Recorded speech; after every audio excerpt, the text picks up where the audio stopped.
Building a whole Minecraft city seems really daunting to a lot of people, and it used to be for me too. But after building my city for almost 2 years, I thought that I'd take you through how I build up a whole district that actually feels realistic and lively, mainly focusing on the small details that make or break your build. So let's get into it.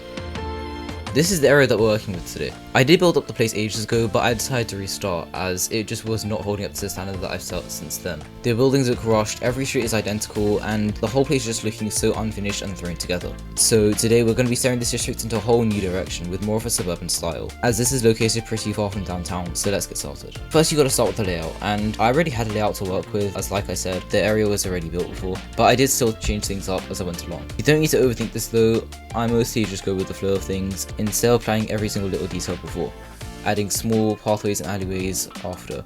There are loads of components to a district. Each one has to have one main hub, whether it be a town centre or just one main street. I went with the latter as this was a pretty small district, so nothing crazy was needed.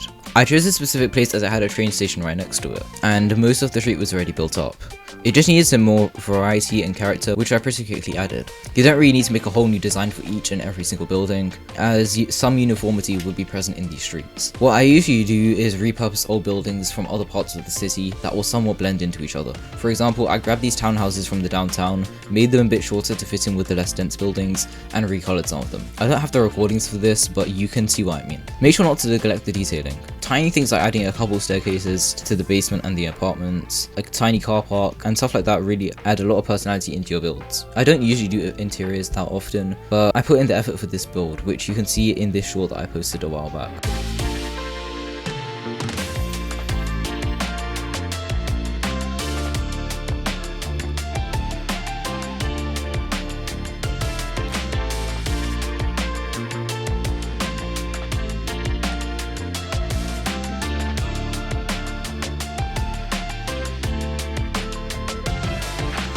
As you can see in that time lapse, I added a bunch of little details, as well as new buildings, but I don't want to spend too long on this one street, as we do have loads to get through.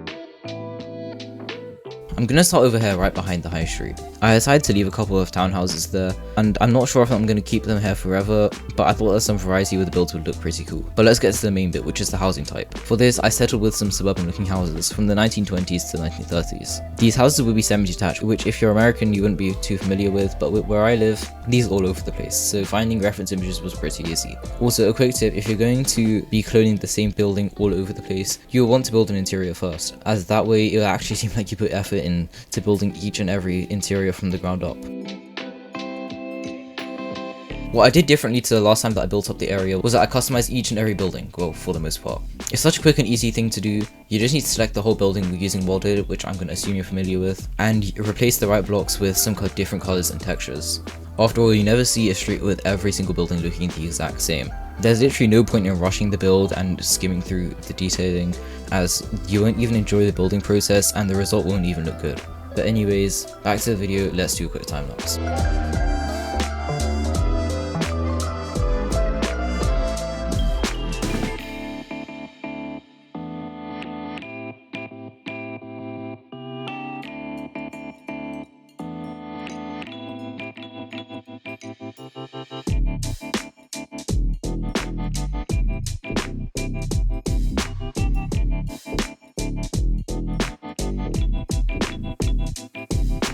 Another thing that I did was build some terraced houses, where all the houses are right next to each other. Some other cool things I added off camera were this little basketball court next to the Stereotics car park. There's also this tiny playground in this place, as I couldn't fit another house there, as well as a mini football pitch opposite. One thing that's always required is greenery. Look what the build would look like if there was none. It's depressing as hell. It doesn't matter if you suck at building trees, trust me, I do too, but it will still improve your buildings so much.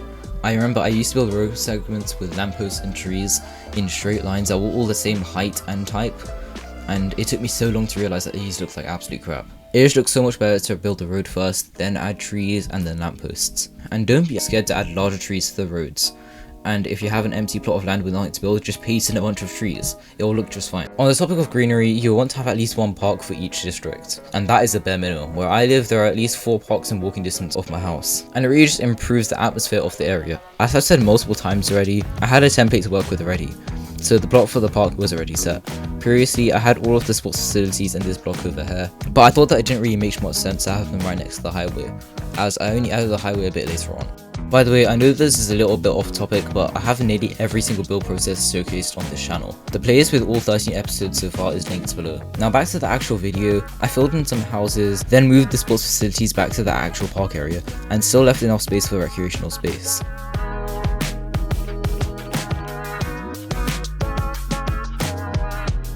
You'll also want to add in some other kind of building types. It's not completely necessary, especially if you're going for a more remote look, but I want this area to look a bit more dense, as this is a London inspired city. I already had some apartments built up from before, so I made some slightly different variations of the building and added some colour. Since they were fairly modern style buildings, it was just a pretty simple job. Another thing that took me so long to realise is that you cannot neglect parking. You don't need to go overboard with parking on every single street, but you should at least add a few parking spaces here and there, and a few off-road car parks.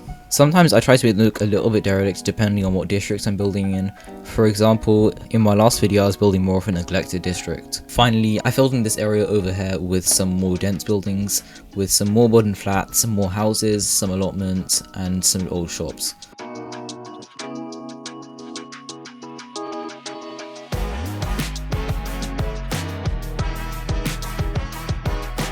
So with that done, let's do a little cinematic.